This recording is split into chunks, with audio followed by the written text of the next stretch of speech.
If everyone can take a seat, we're almost ready to get started. I stepped away. Fast is the word I use too. I love you to say that. And he just gets out of there.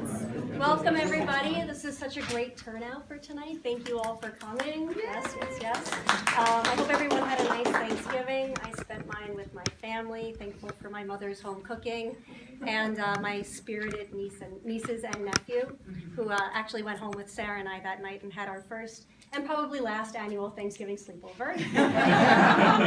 No, but a lot of things to be thankful for this year, despite what seems to be the barrage of bad news that keeps happening. But I'm super thankful for the EEAN Action Network and all the friends that I've made this year. So thanks for continuing to show up and for being here tonight. Before I get to our guest, Kate, there are just a few housekeeping things that I'd like to talk about for EEAN Action Network.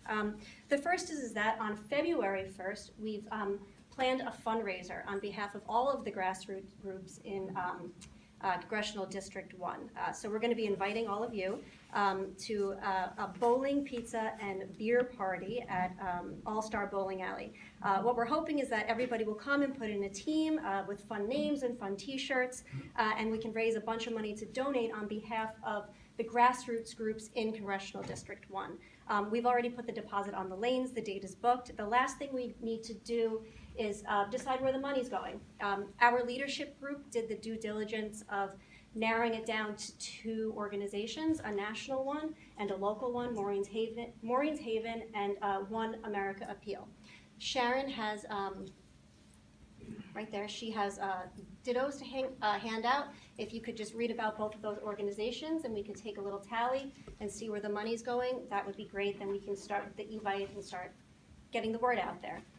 The second thing is, really quickly, I wanted to mention that at a recent meeting with the Southampton Progressive Caucus, I was asked to take an inventory and to start bridging the gaps in all the grassroots groups in Brookhaven, to connect them, to see how we can potentially form alliances to strengthen our presence in the town.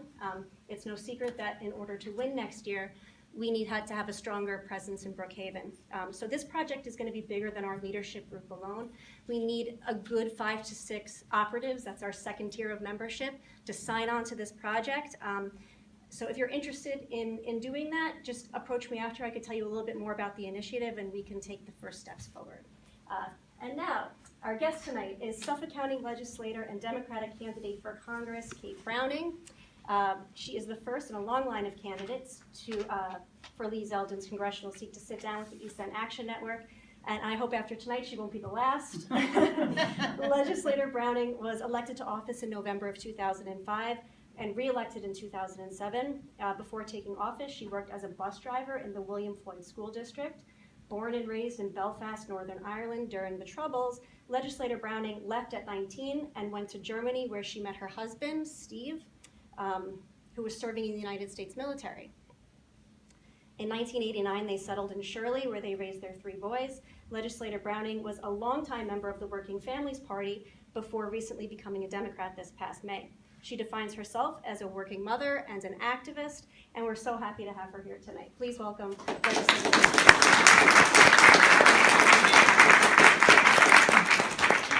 So I want to thank you again for being the first in a long line of candidates to come speak with us. We're happy to have you here. So one correction, my daughter would not appreciate the Oh, no! So my two oldest boys is and a a girl. daughter. My oldest is a girl, yes, and I have 3 grandchildren. Oh, wow, that's really Yeah. special, too. It is the best thing in the world. We have a lot to talk about tonight, so I hope you're ready to dive in. Okay. So I think that the best place to start is with a question about your desire to be in public service. In looking over your biography, there's experience there that seems both formative and formidable. I'm wondering, what was the catalyst for you to run for public office first in 2005, and then what sustains that desire after spending so much time in public service to want to run for Congress? When I was a school bus driver, I was a union rep for the bus drivers, and sometimes they say it's a thankless job, but in the end, when you do things for your membership and you accomplish things like good contracts and you get them the health benefits they need, it makes you feel good that you've actually accomplished something, you've done something good for them. And we were going through some contract issues with the company. And one of the things that I learned in my labor training was when you're having issues with a contract and you kind of run into a roadblock, you reach out to your local church's elected officials and ask for support to kind of mediate for you. So at that time, my Suffolk County legislator, we had reached out to him, and it actually wasn't him, it was actually one of Lee Zeldin's NY aides that I'd reached out to, who was working for that legislator at the time, and I said, listen, we really could use some help. We took a strike vote. We don't want to go on strike. This would be the first day of school.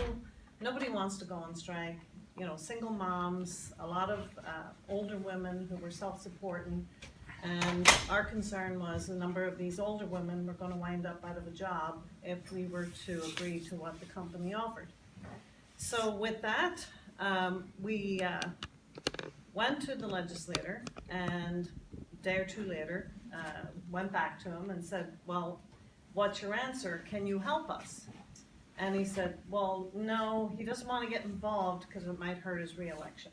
And that was his re-election year. In the meantime, my union endorsed this guy. Not just this time, but previous times. So that really, really upset me. At that point in time, I had not decided that I was going to run against the guy. I was in the process of finishing up getting my citizenship. And so it happened to be the Working Families Party approached me and asked me about the issues in the district. I have the Yaphank jail in my district. There was a proposal to expand the jail, which I thought was horrendous. I said, you can't keep throwing people in jail. Rehabilitation is important. It's programs and rehabilitation. Jails don't rehabilitate people, programs do. So there was a lot of issues that we talked about, and lo and behold, they said, will you run? And I looked at them and I said, this is a retired detective from the Suffolk County Police Department, and you want me, a bus driver, to run against him? And they said, yes. And we can run a campaign, and we know we could win this campaign because we did the polls. And he is not that well known, even though he is the legislator. And, I've been a school bus driver in the community for 13 years.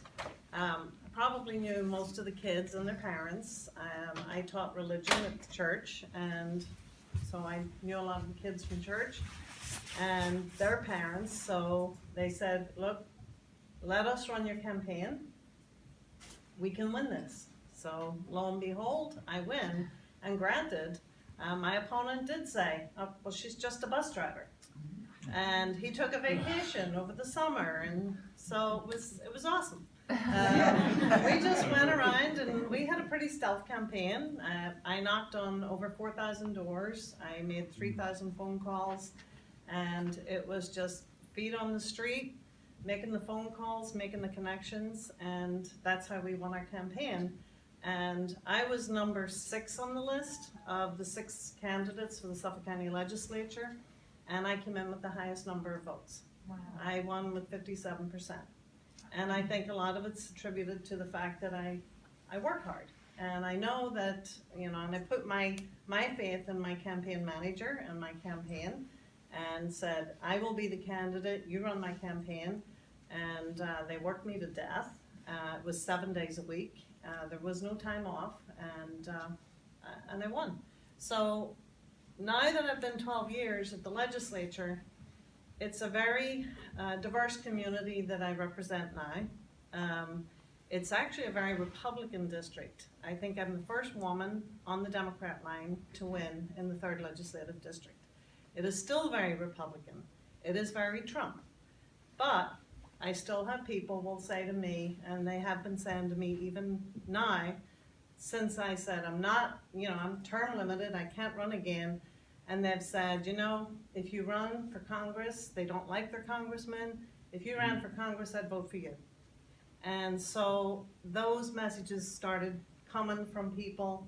My chief of staff was knocking on doors, And he kept coming back and he said, I'm telling you right now, he said, these people are voting for Trump and voted for Trump, but they still love you and they want you to run again. And I said, so of course you start thinking about it. And as the year was going in, I felt a little, I'm ready to retire. And I thought, no, I'm ready to retire, I'm done. And as the year was going in, it was kind of starting to feel bittersweet. And I have to tell you, even now, I've got, 30 days left, and it's kind of hard to say that I can't do what I'm doing. I've loved doing what I'm doing. It can be very thankless. People can be very brutal. But there are so many positive things that I've accomplished, and I feel like there's more I can do. And as the year was going through, and I'm telling my husband, no, I think I'm going to retire, enjoy the grandkids, and he said to me, no, you're not done. You're not done. And then he's going to retire in 2019, so he doesn't want me to retire with him. So, so he wants me to do something. But he's very supportive. He thinks, and for full disclosure, my husband is a registered Republican, but not a fan of Lee Zeldin. Never has been, never will be. And he is convinced and determined, and he said, you can beat him. You have what it takes to beat him. And I think we do need to replace him because, in my opinion, he's concerned about him and his next level where he's going. He's not concerned about his district, his community. He's not concerned about the issues. He's concerned about riding on Air Force One. He's concerned about hanging out with Steve Bannon. And that's not what we need. We need somebody who can actually reach out to the community. And that's what I've been told by my constituents is they don't look at me as the legislator. In fact, Richie Schaefer jokes and says, yeah, I'm like Cher. Nobody calls me Legislator Browning. I'm just Kate. And when he was out doing petitions for me and people were like, I don't want to sign anything. And he says, well, I'm here for Kate Browning. And they were like, oh, it's Kate? Sure, I'll sign for Kate. So I have that, I don't want to say appeal, but I think that people trust me. They look at me as one of them, and I'm going to continue to be that. I can't change who I am. So as a congresswoman, I think that I can better represent the community than Lee Zeldin could ever do. So, is that a good reason? It is a good reason. If I had to guess, I would think that your constituency loves and trusts you because you have a really good reputation for working people throughout Suffolk County. I have a whole list of things. Before holding elected office, you were active in your union. You hold a degree from National Labor College. You are the current vice chair of the Labor Workforce Affordable Housing Committee. It's actually, the committee has changed, but yes, we still do that. So there's a lot to talk about regarding working people, but I'd like to start specifically with what you perceive the focus needs to be regarding working people specifically in this district. Jobs. One of the things that I worked on, and when I first came into office, there was 40 years ago in the Shirley Mastics area, there was talk of a sewage treatment plant and the need for one. If anybody's familiar with the Forge River and the pollution of the Forge River, that needs to be fixed. And the high nitrogen coming from the cesspools that are right by the river, that's what's polluting that river. And it's never going to get fixed. And we did dredge it. It's a temporary fix, but we need to do a permanent fix. And the only permanent fix that we have is to build a sewage treatment plant, which is proposed for the airport. And that's a $200 million project. And when I started almost 12 years ago, when I started talking about that, my town council people said to me, "What are you, crazy? That's political suicide." And I said, I don't care. It's not about what's political suicide, it's about what's doing right for your community. Some people are going to like it and some people are not. But the science tells me that this is what we need to do. And we didn't have the on-site systems, but still in all, it's a very clustered residential area, and there's no way that the people who live there, and their working class families, can't afford to put those on-site systems on their properties. and there's too many of them. So the sewage treatment plant is something that we're moving forward. And I remember, Tim Bishop saying to me, how's that going?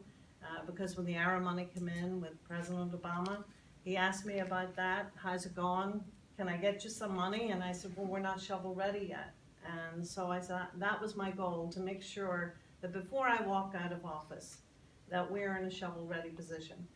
So next year, it will go to referendum. The people in the community will get to vote on it. $200 million are in place for that project. And as a congresswoman, we need more money. And that would be my goal, is to make sure that I can secure the funding. So when you're talking about the economy, what does that do? First of all, it helps our environment, and that's the number one goal, is to help the environment. But the other part is we have that downtown mastic community where there's dilapidated buildings, and there's so many eyesores that could be transformed and be like another, Patchogue, another Riverhead, where it's a nice downtown, nice restaurants, places to go, and you can have jobs, and maybe even have some apartments created for our young people. I have a 22-year-old still living at home, and he'd love to be able to move out, but he can't afford to. And so we need to make sure that we have those nice downtown areas for our young people so that they can continue to live here. And obviously, building a sewage treatment plant, it'll take a number of years, so that's jobs for our local building trades. So there's a number of things that it can do, and infrastructure improvements, that's something that Trump talked about. He talked about, infrastructure and bringing jobs, and 1 year later, here we are. He's done nothing. So that's something that I think that we need to continue to push. So you mentioned the environment. Were there any other things that you think could create economic opportunity through cleaning up our environment? I think here for the East End, one of the things that we've worked on, and I don't know if you want to necessarily say it's economic, but it's tourism. And it does bring revenue to the county, is the open space preservation, the farmland preservation. You live out here, how many tourists love to come out here. They spend their money, and that helps our economy here, and it keeps your local businesses in business, is when you invest in our open space and preserving our communities out here. So, I think that's one thing. And obviously we have, Cannon, we have our industrial parks, and, trying to encourage more businesses to come to the communities. We actually have the international trade zone that we're working on, creating those so that we can encourage more businesses to come here. And one was just recently for Estee Lauder. Estee Lauder's been here for a long time, and they have a lot of support services. So we want to make sure that we keep Estee Lauder here. We want to make sure we keep Canon here. So we have to do things here in Suffolk County to encourage them to stay here and create more jobs and keep those support services going so there's more jobs. So some of it can be done on the county level, and I know that we've done that. So I think on the federal level, there should be some incentives there too. It would be great if there were things that we could do to help with true small businesses, not an Estee Lauder, not a Canon, but as a small business owner myself, it's very hard to get a leg up out here. The storefront rents are astronomical, and then the economies that support making that rent are seasonal. So I just wonder about the really small businesses out here, and what you would do as a congresswoman to help support people like me trying to just make it in a very difficult economy. I mean, the kids that I went to school with, the ones that left can't come back because they can't afford to live here. And the ones that stayed are either now living in multi-generational households because they can't afford to live anywhere else, or they're working in a very select slice of jobs. They're police officers, they're teachers, or they're servicing the vacation economy. Right, and when it comes to the small businesses, we hear about these tax deductions for businesses. But that's not really for our small businesses. That's for our big corporations. And the one thing that, everybody's talking about SALT, and I keep saying nobody's talking about, these tax credits for the corporations, and they talk about the trickle-down economy, and we know it didn't work. But should there be some kind of tax incentives and tax credits for small businesses? There should be something to keep you alive, because, the small business, the Saturday event that we have, the small businesses. That's great, Mhm. but we need that more than once, twice a year. Yeah, sure do. And so I think that there should be something in place for the small businesses. And again, for the corporations, to give them tax credits without any holding them accountable and saying, well, are you gonna increase the wages of the employees? Are you gonna create more jobs? There is absolutely nothing in place to encourage that or to make sure that they, you know, that tax credit that goes to them, that they're gonna be held accountable for it. So I want to ask about your experience with unions out here. Historically, we think of unionizing as a democratic way to provide a check on power. But interestingly, it's been my experience that many union members that I've met out here tend to be very conservative politically. I've met very few people who are part of a union that vote Democratic. There seems to be a disconnect there, and I'm wondering if you've experienced the same thing, and if so, if you could speak to why you think that may be. Oh boy, I have to tell you, my district, like I said, it's very Trump, and yet there's so many of them are blue collar, you know, come from union jobs, electricians and carpenters and laborers, and the Constitutional Convention, I do believe, and my chief of staff ran for my seat and didn't win, and the voter turnout was very high. And I do believe that some of the people that came out to vote were not people who would have normally voted for this season of elections. But I do believe that the Constitutional Convention pulled a lot of them out, and they just voted across a party line. And for the life of me, I don't know why, because right now what Paul Ryan is wanting to do and what the Republicans are trying to do to unions and create right-to-work states is just unbelievable, and I just don't understand how union workers could want to support Republicans who are trying to take away their wages, destroy their, you know, their quality of life on their jobs. So I've seen it myself as a union rep, and just it boggled my mind that, you know, they feel that way, and I don't think it's always about. And I know that I've talked to some of them, and it's not always about their paycheck that they're voting, because the Republican messages is, you know, the Democrats are trying to take away your guns, they're trying to take away this, and a lot of these blue-collar workers are hunters and fishermen, and they love that sport, and they feel like you're going to take away my guns, so I'm going to vote. I'm not going to vote my wallet, I'm voting for my gun. Right. And that's absurd. It's almost, it can parlay into a discussion about people voting against their best interests. Right. And I think that there's a number of reasons why that's happening, and it could lead us into a discussion about education, the deregulation of media, of religion even, but we're on a time limit. So, looking at this issue through the lens of the 2018 election, how do you as a Democratic candidate for Congress bridge that divide and get conservative working people in our district to see that Republicans like Lee Zeldin are not going to advocate for them and instead get them to vote for you? Well, like I said, I've had my chief of staff was out knocking doors for almost a year before the election, and he kept coming back and telling me, people want to know what you're doing next. And he was hearing it at the door from people just saying, I voted for Trump, but I can't vote for Lee Zeldin. And I think that he's played out his cards that he's tried to use to get the votes. And I've talked to veterans organizations. My husband belongs to a local VFW, and they're not happy with him. I've spoken with members of an American Legion, not happy with him, that he's just not doing what he should be doing for anybody, for anything. They're just so disappointed in him. So I think they see me as one of them. I know they see me as one of them. I live in the community. Most of them, like I said, if I go in a local bagel store, I walked into this young girl and I'm looking at her thinking, I know you from somewhere. And she said, yeah, you used to be my bus driver. She's not like 20-something years old in college.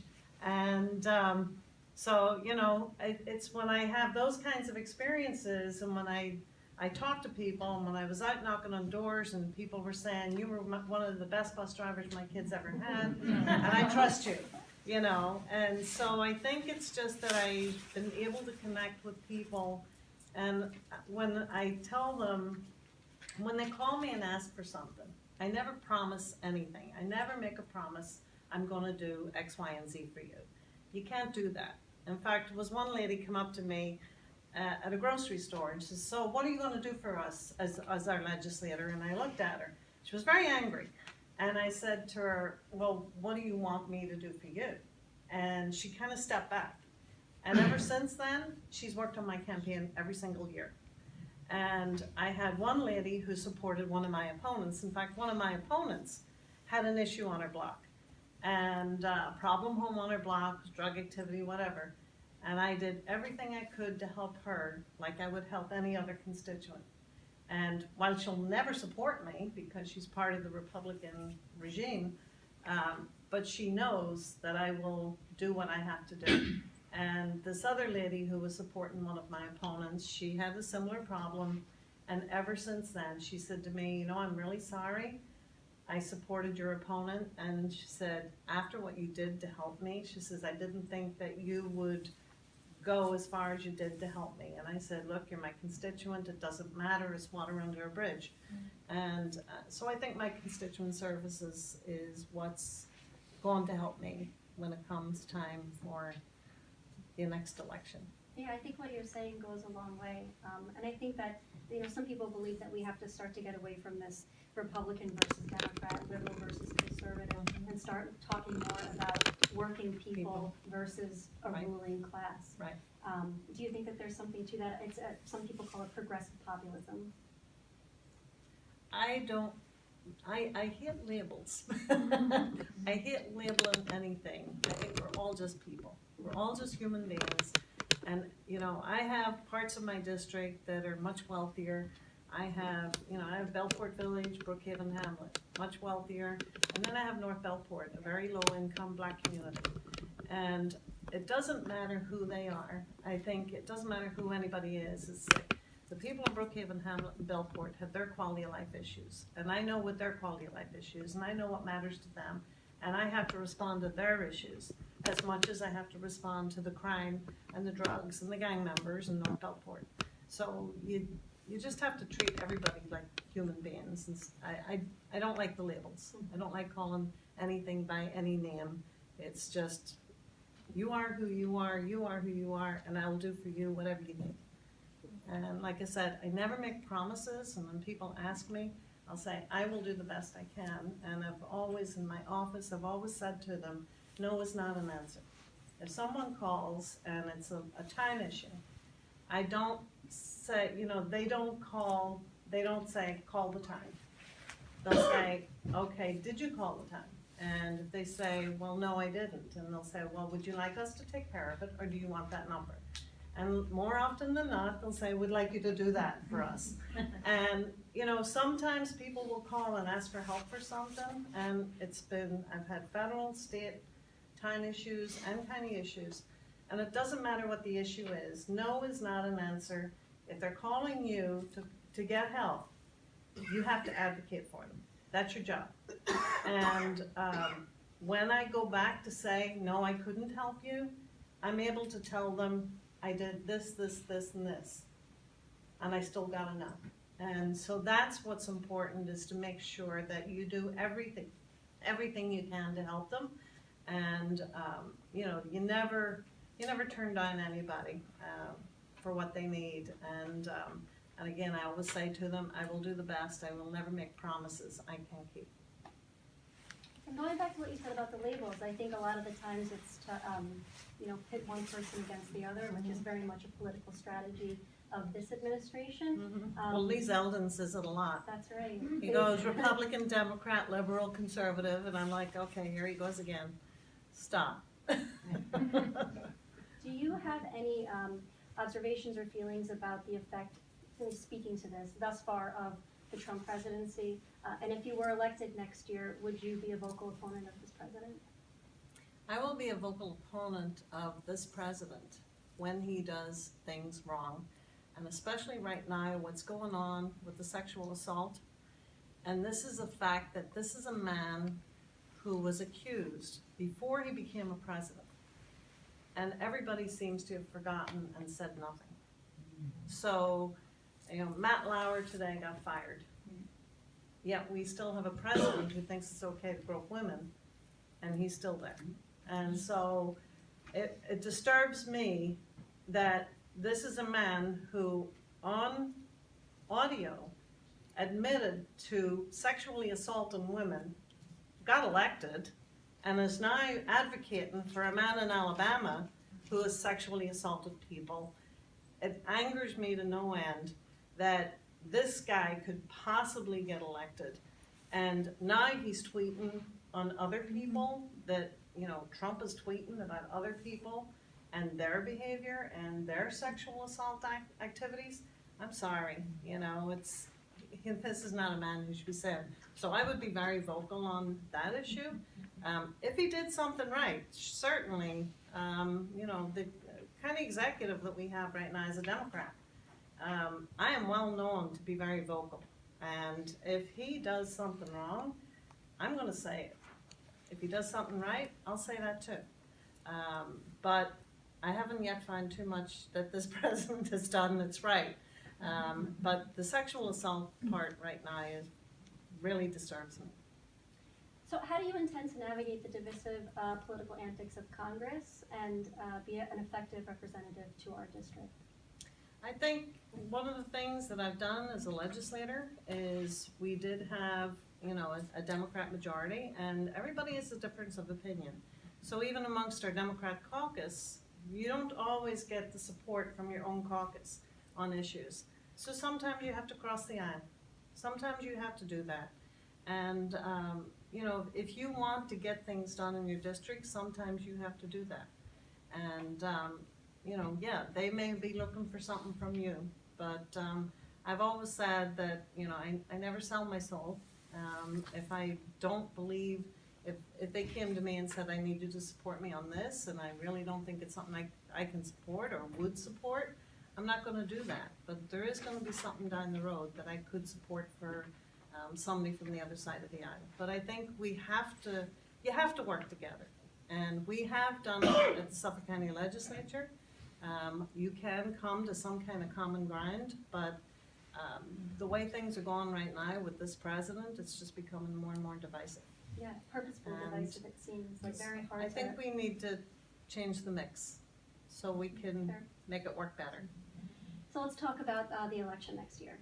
Okay, so far we have 6 Democrats who have thrown their hat in the ring to run against Zeldin. Many are worried that a primary would be a surefire way to lose the election, considering a Democrat has never won the district when there's been a primary in the district. Others view a primary as really the only true democratic way for people to choose a candidate. What are your thoughts and feeling about a Democratic primary? I do, personally, I'm not overly concerned about a primary and not winning it. I have a record that I can run on. I don't think it's good when you have a primary and you have people from the same party bashing each other. And we know that happened the last time. And that doesn't do anybody any good. It causes too much divisiveness, even amongst, it's like your own family. Now you're fighting with each other. And now once one wins and the other one doesn't, the other side says, I'm not helping. And that's how you lose. And I do think that, I'm hoping that sometime soon that we can all sit down at a table and maybe come out with one candidate, because I think that this is a race with a primary that's going to be very hard to win. And I think the focus, not just because we're focusing too much on each other, but the problem is that you're not focusing on the opponent. You're also wasting probably about $500,000 is what's going to take to run a primary. And that's an awful waste of money. That's money you could have used against your opponent. And the Republican opponent, who needs to be taken out. So I'm hoping that some of the powers that be can bring everybody together to the table. I've seen the polls on the primary candidates. I've seen the polls.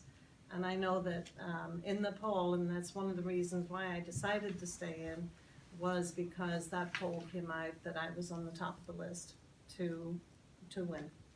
And the polls show that I have the best chance of winning. I know that we had one from Brookhaven, one from Southampton last time.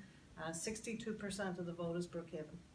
And I think that, and I did meet with DCCC, and they looked at my profile, and they liked my profile, and they said that my profile is the best match against Lee Zeldin, and that I can beat Lee Zeldin because I'm married to a 28-year veteran in the Army. I have 2 sons in the Air Force at West Hampton, at Gabreski Airport, and my husband's now a New York City detective. And so those are issues that Lee Zeldin likes to run on, and so guess what? He can't use it against me. He can't take me out because of who he is. I have that profile that can take him out. So happy to hear you say that you would want to sit down at a table. But I was in a room Oh, with people who have been doing this longer than I have, and I said, if they are all really wanting this district to turn, why can't everybody just sit down and pick the best candidate? We I got have laughed to. out of the room. No, I think you're right. We do need to sit at the table because I think that I do believe a primary in this situation and this district can lose the seat.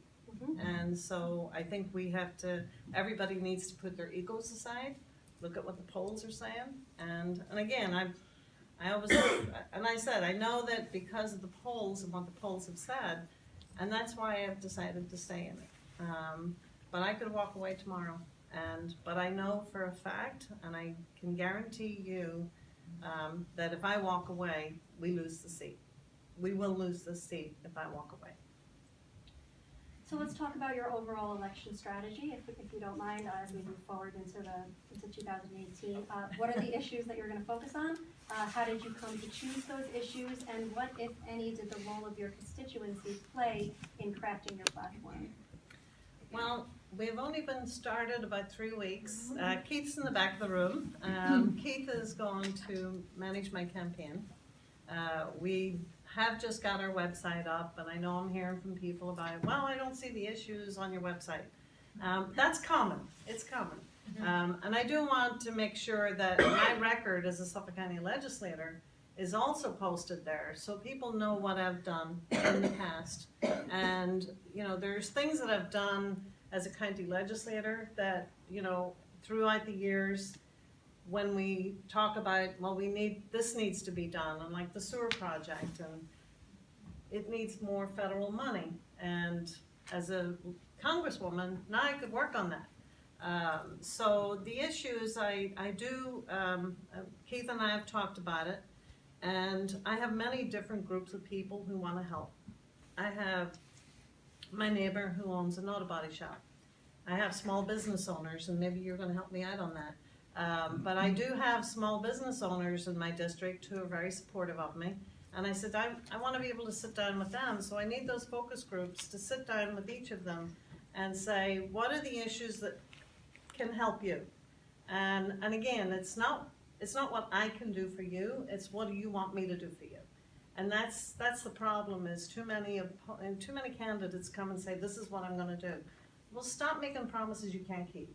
And that's what really bothers me. You hear that rhetoric all the time.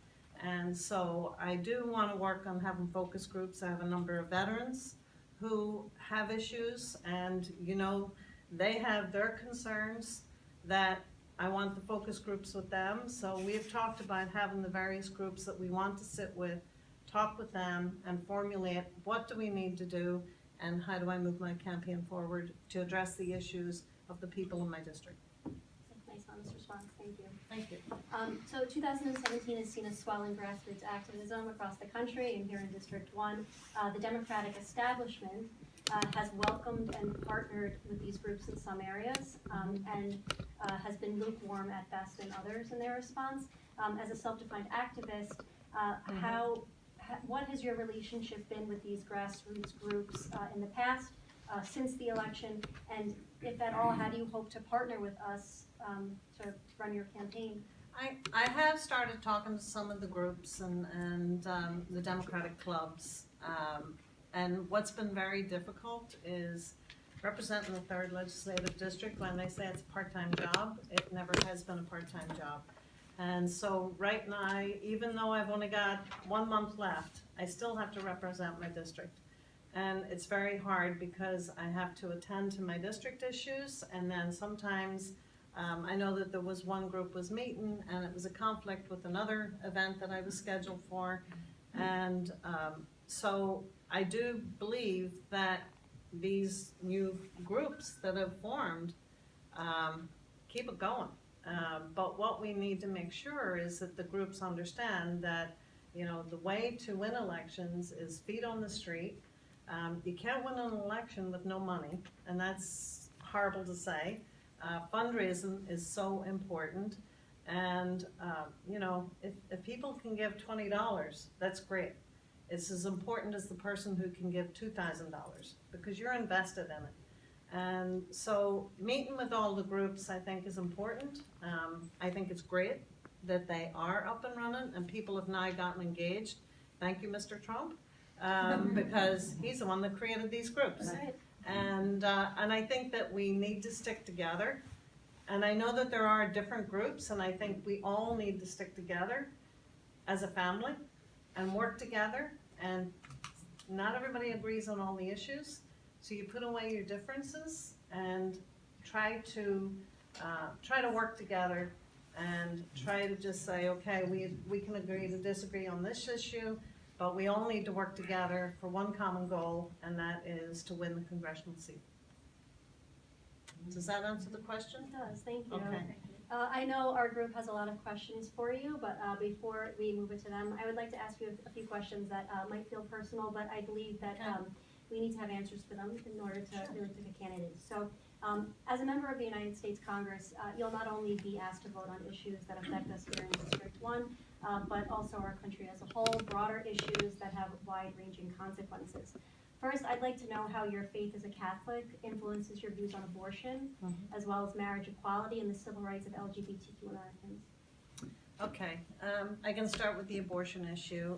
Yes, I'm Irish Catholic. I was raised in Ireland, Irish Catholic, and for me, it's not my choice. And I heard Joe Biden once talk about it, and I said, he said it well. It's not my choice, and I can give you a personal story where when my son, who's now 22, I was in my late 30s when I was pregnant with him, and the doctor wanted me to have an amniocentesis, and I said no, because amniocentesis could cause me to have a miscarriage.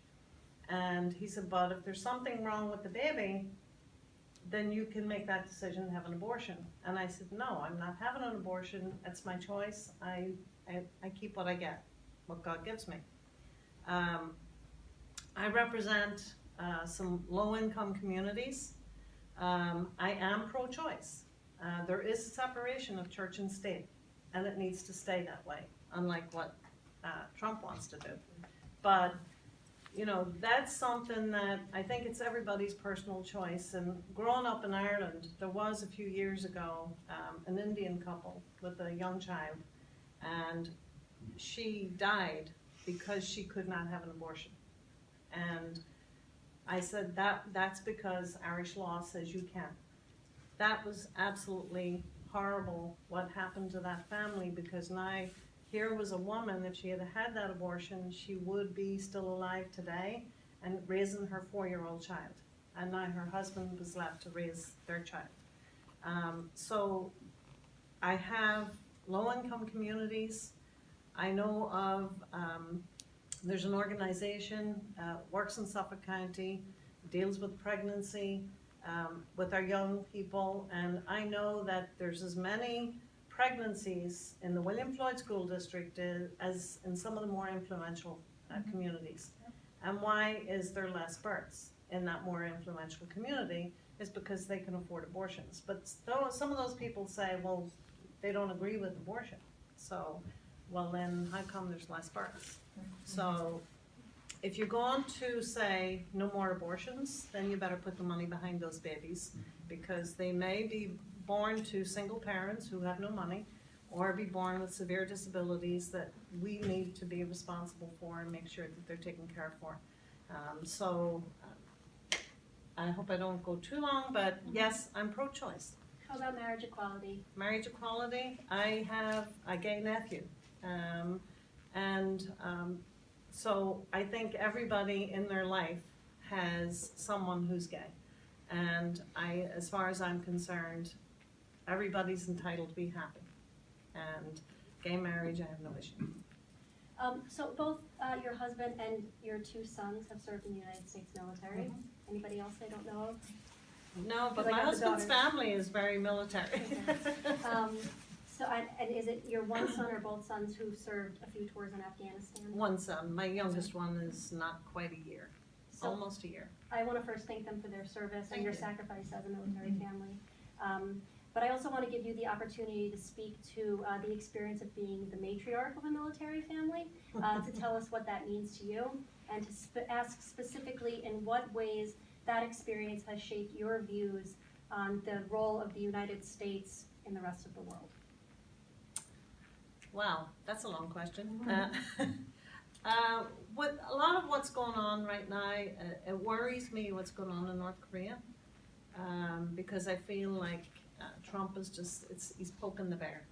I think if we had a different president, that wouldn't be happening.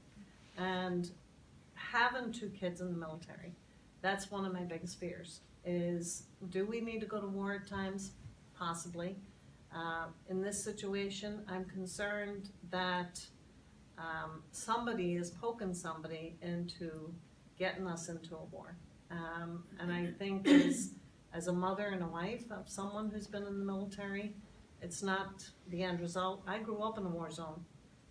It's not a pleasant place to live. And so I don't want anybody to ever have to experience that. And as far as my kids are concerned, my kids made that decision and my husband made that decision to go in harm's way, and two of them did. But I'm not going to jump into something like that. And I think that we have to be cautious, and diplomacy is something that we need to do before we make a decision. And I don't think that we have the leadership right now to do that. Well, thank you for your candor on all of my questions. I'm going to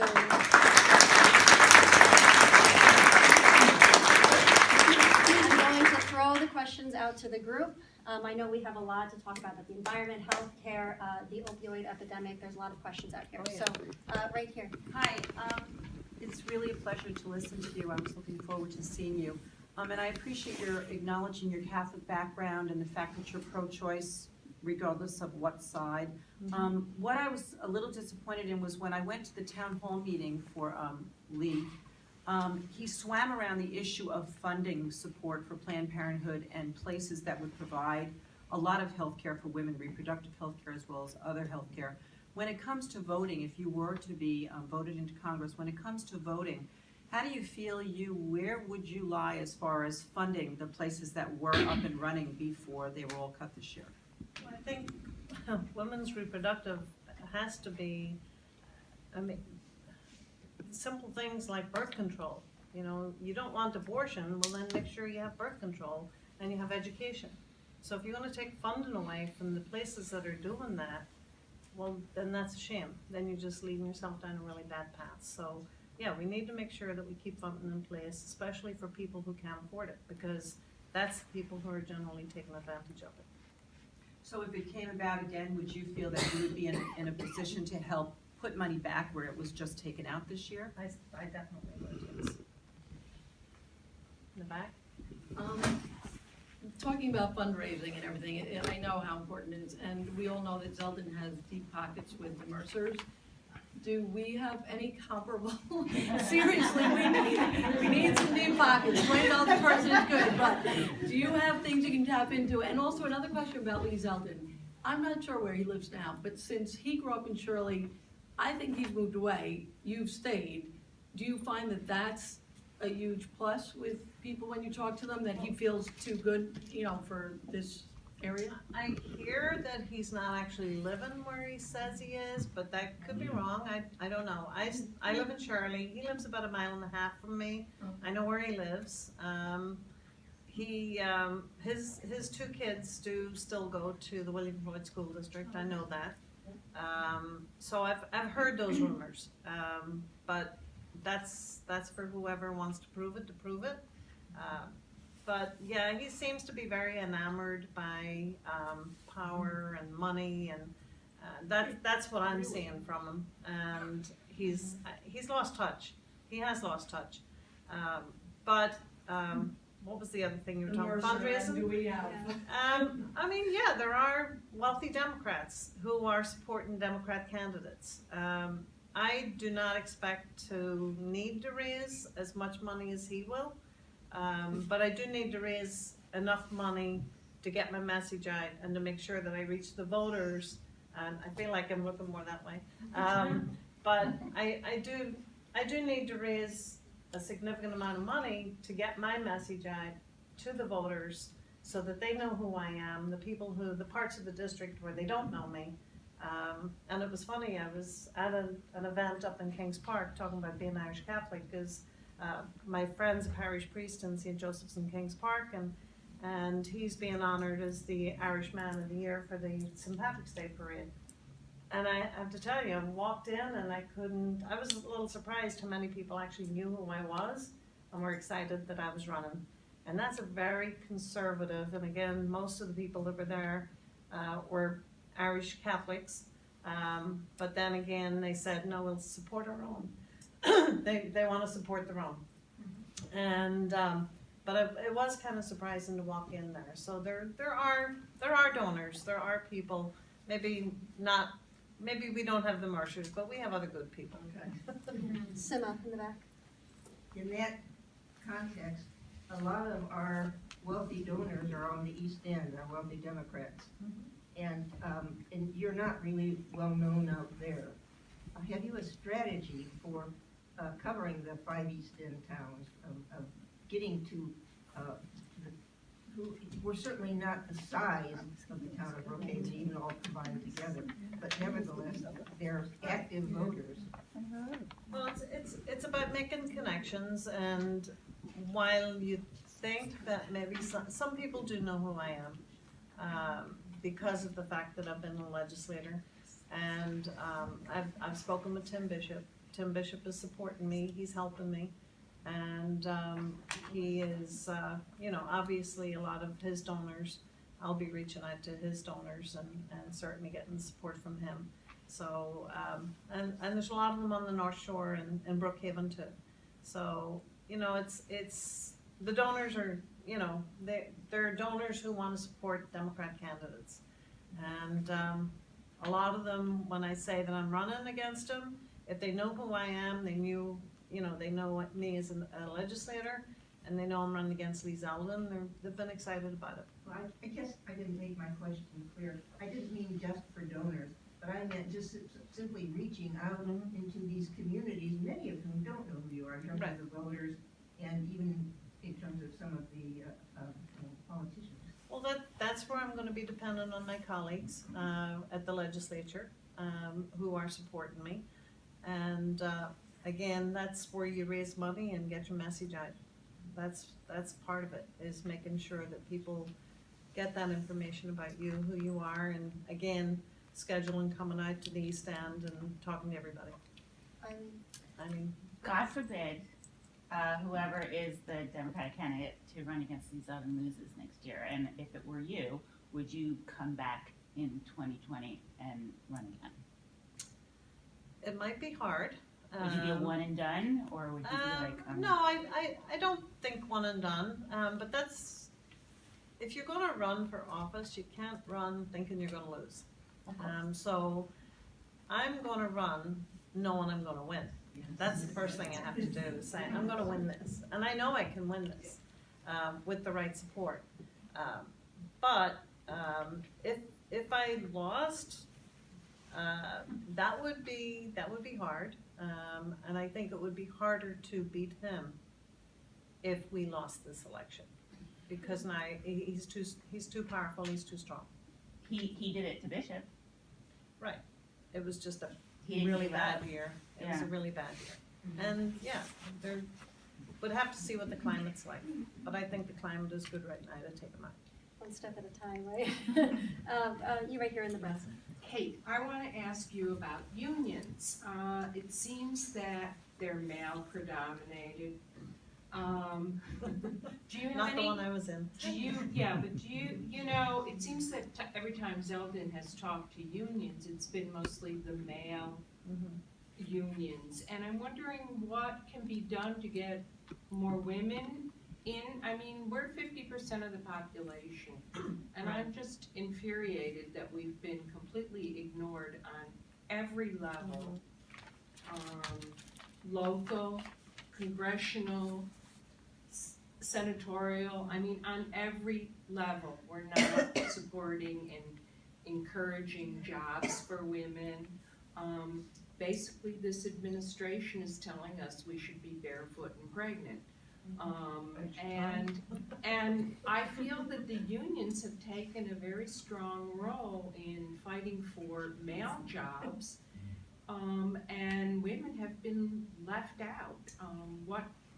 Is there anything that can be done? Is there something you're gonna bring to the table to create more jobs and benefits for women, that we don't have right now? Right. Well, I mean, I can tell you the school bus industry was predominantly male many, many years ago. When it became predominantly women, it was, you know, the housewives with the kids. It was a second job, you know, just subsidizing the husband's income. And salaries started to drop. And it became more difficult to be able to get them. I think now most school bus companies, if they're union, are pretty well paid. I can say that. Health benefits is always the toughest part to negotiate. Now, when he's talking about unions and male building trades are generally men, but there are a lot of women getting into the building trades, and I've met quite a few of them that have decided, you know what, if a man can do this, I can do this. Carpenters, plumbers, electricians, why not? But the healthcare unions, SEIU 1199, is predominantly women. And I can tell you that SEIU 1199 and 32BJ are to be reckoned with. They're very strong unions, and I think that it's not about what can I do, it's what can the unions do with their membership, because SEIU does a fantastic job of getting their members out on the street, getting them politically active, so that the attention is paid to them when issues come up. So everybody knows who 1199 is, and they fight very hard for their membership, but they do get their members politically motivated so that they can vote for the right candidates that support their issues. Kyle. It's a bit of both. This is the question on the DCCC, like two questions. One is, you talked about an analysis that they did on Right. your record and your history and compared it with Lee Zeldin. I was wondering if they did the same analysis on all the other candidates who have announced to be running, Okay. and also are they giving money to your primary campaign? The DCCC does not give money to the primary campaign. Okay. They did a poll on the primary candidates, and of the primary candidates, they won't share with me the other candidates' numbers. The only thing that they would tell me is that there was myself and Fred Thiel that came to the top, and Fred has since stepped down. He's not running, and I made a commitment. I've known Fred for many years, as he's known me, and we've made a commitment to each other that we would not primary each other. I respect him too much. If he wanted to do it, I would have said, you do it, I'm supporting you 100%. But he made that decision not to run. And so, as far as the other candidates, I have no idea what the numbers were on the other candidates. That's for them to know, and for the DCCC to share with them. As far as Lee Zeldin's campaign, there was a survey done with myself and Lee Zeldin in the 3rd Legislative District. The favorability, my favorabilities are 5-1, and Lee Zeldin's is 2-1 in my 3rd Legislative District. So I know that. As far as the poll, as far as CD1's concerned, he is a little ahead of me, but that can close up real easy once I get my message out. And these are polls and surveys that are done by the DCCC? The DCCC did the primary one with the Democrat candidates. They did not. Did they do? The same firm did both. The same firm did both? Yeah. Okay. Thank you. Thanks. Yeah, they paid for both. Okay. Okay. I have, to follow up on Seema's question, have you been out to the East End? I have some very active Democratic friends. Nobody knew about you. Nobody knew who you I were. think your house is the only place I've been so far. Well, we didn't, it's for- like somebody the said to me, candidates. who is she? Why are you going? And this is a Well, friend of mine that's very involved. And then my second question is, what is your feelings on the NRA? What's my feelings on the NRA? Okay, I'll answer the first question. The first question, it's about a month now that I've made the decision to run. So the focus right now is the quarter ends December 31st. So most of my time has been spent fundraising. I'm still a Suffolk County legislator, so I do have a responsibility to my district. I can't say, well, I've only got a month left, so I'm not doing anything to help them. This month is a busy month for us because we have back-to-back committees and general meetings. December 19th, I think, is our last meeting. So work-wise, I'm very busy. My district, like I said, it's not a part-time job, it's a full-time job. And if I do a 40-hour work week, I'm getting off late. And so after December 31st, I'm going to be able to focus more on being able to get around the district. But I have to pay attention to my district and my constituents. I'm still getting constituent calls. I got one today from a constituent looking for help. And I can't turn her away and say, well, call the other guy when he gets here January 1st. That's not what I'm here for. It's not my job to do that. I should respond to her because I'm still her legislator until December 31st. So after December 31st, you'll start seeing more work me out here. How about that NRA? Well, the NRA question. Okay. The NRA. Well, my husband's grew up in Nebraska. He's a Midwestern from a farming community. So guns. We are gun owners in my home.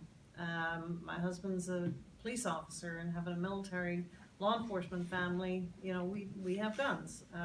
I don't object to anyone being a gun owner. I object to people with mental health issues owning guns. I object to criminals having guns. So I think we need to make sure we have common sense gun laws and protecting our communities from people who shouldn't have them. The NRA, I think sometimes is, there's a trap and skeet range in my district. There's a residential community right next to it. They've gone after me because I've said that trap and skeet range should be closed. It's not the right place. If they want to have a trap and skeet range somewhere out in the middle of nowhere where it's not interfering with people who are trying to sleep. If I have one constituent, he works midnights and he goes and sleeps at his mother's because the gun range keeps him awake. So that gun range shouldn't be there. And the NRA have gone after me for that. And I'm willing to stand up against them for my constituents when I know they're wrong. In fact, there was an Arkansas website where they were talking about me. And I'm like, come on, really? So, I'm not against people owning guns and the sport, but I think sometimes that they want to just take everything to do with guns, and again, they put out this message that Democrats want to take your guns. Well, that's not true. That's not true. We just want common sense gun laws, and we want to make sure that there's gun safety. And again, you know, people with mental illness should not have guns. Look at the incidents that are going on right now. We really need to look at what's going on and saying, how do we stop these kinds of things from happening? So, you know, each state has so many different laws that I think something needs to be done there. Barbara. When Fred Thiel came to speak to us, and he spoke very highly of you, and he said he felt that Zeldin was really vulnerable because he doesn't come to the district, he doesn't hold town halls, he's not responsive to the needs of the district. Right. He also won't have the advantage of Trump on the ballot next year. So I agree with you. I think there's a tremendous opportunity next year. So Fred was saying that if the candidate focuses really on local issues, that's where Zeldin's weakest. What local issues do you think would really engage the people you talked about who are conservative Trump supporters? Would it be the environment? Is it gonna be this tax bill? Is it gonna be health care? What do you see that would really galvanize them? It depends, again, Congressional district is so diverse and there's so many different issues. I mean, I have a great environmental record. I've been endorsed by the New York League of Conservation Voters, the Sierra Club. It depends on the parts of the district, what matters. So you can't pick one specific issue and expect it to be, you know, in the Shirley Mastics area.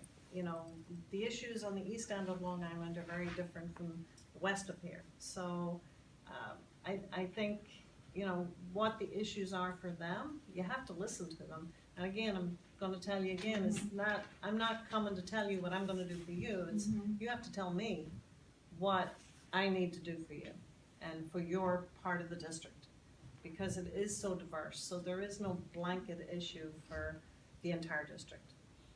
I think it's, we just have to talk to everybody. Is that Bernie, or the person, yes, right there, let me go. Steve Bannon and his ideology, campaigning for Zeldin. Will you speak a little on that, and in your campaign, will you speak about that? I'll speak about a lot more than just Steve Bannon. I can tell you, it boggles my mind that someone of the Jewish faith is willing to have a fundraiser with a man who is known to have distaste for people of the Jewish faith. And that's why I think it shows Lee Zeldin for who he is. He will sell his soul, and that's what he's doing. And so, yeah, I will speak out against the things that he's done, and that's not just the issue. There are other individuals that he's wrapped himself around. One happens to be in jail right now, and I will be more than happy to speak about that. Yes, hi. How do you propose to close the gap that you said currently exists in polling between you and Lee Zeldin? What's your plan going forward to do that? Well, the issue is obviously Congressional District 1. I have the 3rd legislative district. Congressional District 1 is parts of the district that I don't represent. How I know there are some parts of the district, some people do know me, but not enough. And certainly my campaign manager and our strategy will be how do we reach out to those voters. And I think that once they get to know me and get my message, who I am, where I come from, I'm blue collar, and I think that the majority of the district is blue collar. And I think that they understand that, you know, I'm just one of them, and that this is a guy who's lost sight, that the message is that's going to close the gap. And certainly I'm not a campaign expert. I'm good at being a candidate and doing what I'm told, and let the campaign run the campaign and know what needs to be done and what parts of the district we need to focus. Before we go back to Wendy, I just want to see, yeah, right, I'm going to get everyone to ask at least once. Okay, So I have a good idea of how you put it, and I appreciate your constituency service. After the Democrats take control of the Congress in 2019, what do you think the top 2 or 3 issues that the Democrats should take up, other than articles of impeachment? We don't have to wait that long. Well, Trump continually, he talked about infrastructure and creating jobs, and guess what? I'm still waiting for that infrastructure bill. And healthcare, the Republicans, when President Obama, when he, did the Affordable Care Act, they were gonna repeal and replace it. And they had no plan. And they had plenty of time to put something together when they would take control, and they didn't. And so I think, healthcare is very, very important. I can't tell you how many constituents I've helped with healthcare issues. And so that is important to me, and growing up where I grew up, healthcare was not an issue, just like the Canadians. It's not a major topic of concern. And like I said, I have an 83-year-old mother who never had to worry about cutting pills and paying for the roof over her head. And I don't think that any senior citizen should need to worry about their medication and their health care. Or children, for that. When my brother-in-law lost his job, healthcare was not an issue for them. He didn't have to worry about getting COBRA, which people can't afford. It's so ridiculous. You're unemployed and they tell you pay for COBRA. That's ridiculous. People can't afford that. So no, definitely the healthcare and infrastructure would be 2 issues. Bertie? 2 questions. You talked about the NRA before and your family's background, so I'm curious as to whether or not there are members of your family that are members of the NRA. No. No. And the other question I have is, relative to the current leadership in the House of Representatives, there's been a lot of talk about needing new and younger leadership. And Nancy Pelosi's been, I think, terrific in the job that she's done. She's also taken a lot of criticism for just being in the job so long. So I'm curious as to what your thoughts about that. I know that there's been some discussion and debate, and that's something that I haven't really thought a lot about. That when I get there, what I would decide to do. Certainly, I have to get there first to make that decision. So. Just before we go back again, I just want, anybody else who hasn't asked a question? Yes. Hi. It's less a question and more, I'd like to have you comment a little further on it. One of the things that I noticed when you were in the legislature, because I worked for the county executive, who was technically on the other side of the team, in some ways. Which kind of? Well, Levy a while ago. Oh. But what I noticed that I want you to speak about is I hear you saying lots of times how you'll listen to your constituents and how what they tell you to do is what you'll do. And I think that your personality, the way that I saw it anyway, and you correct me if I'm wrong, is not, yes, lead me by the nose and I will do what you say. It's more, I'll listen to what you think you need, but I have very strong principles, and I am also very tenacious and will do what's the right thing to do in the nicest possible Irish way. Being Irish, I feel like I can say that. So is that something that, can you go a little, because it sounded a little too much like you would be easily led by what your constituents need. No. And that is not that's not my. No, it's not me. No, not at all. And I just wanted you to maybe comment on that. No, I mean, and that's the thing, is your constituents come to you. I mean, I've had constituents come to me and say, hey, you voted this way, and I didn't like that. But there's other issues that they agree with you on, so you're never going to be 100% with everybody. And that's realistic. And yes, the former county executive and the current county executive, I fought with them over the John J. Foley nursing home.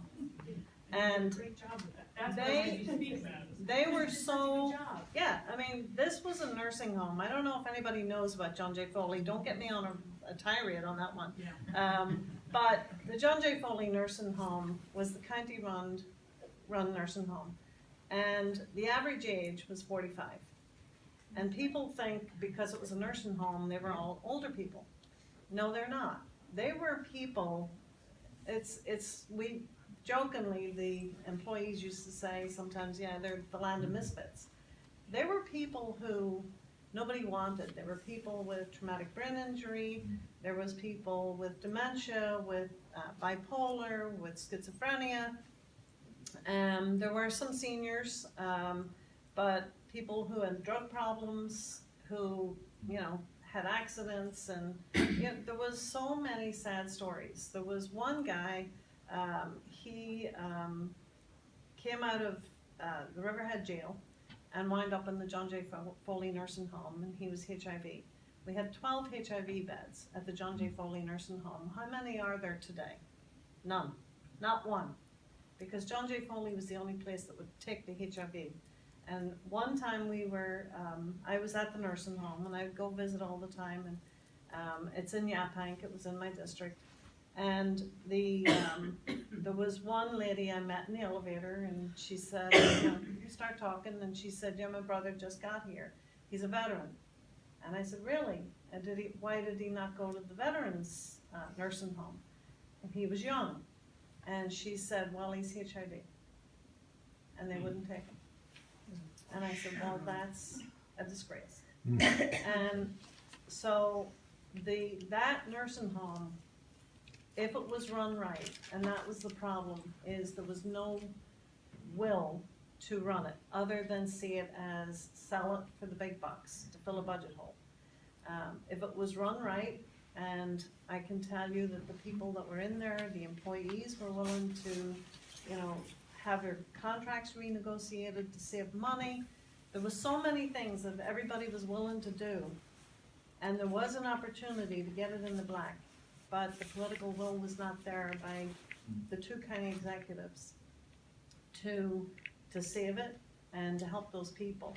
And I can tell you, within the first year, 30 of those residents died when it closed. They moved them out, and transfer trauma is a real thing. And some of them I got to know. So, sorry.